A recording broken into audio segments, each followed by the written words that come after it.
Thumbnail A/B-Testing oder auch Test und Compare, wie YouTube es treffenderweise genannt hat, wird als Feature Ende 2024 Q2, Anfang 2024 Q3, sprich im Sommer, ausgerollt werden. Ihr wisst, dieser Kanal ist tatsächlich in der Testgruppe für Thumbnail A/B-Testing. Das heißt allerdings auch, wir arbeiten gerade mit YouTube zum Beispiel an einem der letzten Bugs, die noch gefixt werden müssen, bevor das Ding ausgerollt werden kann. Und das dauert natürlich immer ein bisschen. Aber wir bleiben hier dran und sobald es natürlich für euch verfügbar ist, erfahrt ihr es hier als erstes.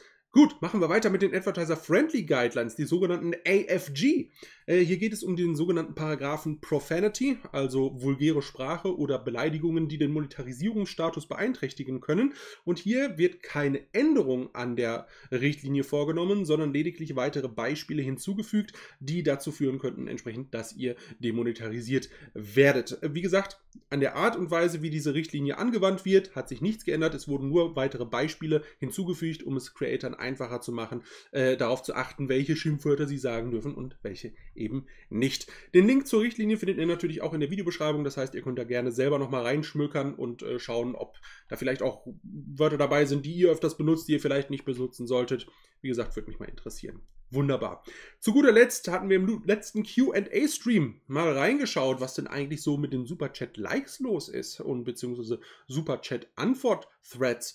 Und das ist tatsächlich eine sehr, sehr fantastische Geschichte, denn die Superchat-Likes, die sind heute schon gelauncht worden. Das heißt, falls ihr im nächsten Livestream zu viel Geld über habt, könnt ihr einfach hergehen, uns einen Superchat geben und dann freuen wir uns ganz dolle darüber und andere Leute, die den Livestream gucken, können diesem Superchat dann auch einen Daumen nach oben geben und dann ist auch alles fantastisch. Finde ich, ist eine nette kleine Quality of Life Änderung. Kann man machen, ist vor allem für die YouTube-Partner natürlich interessant.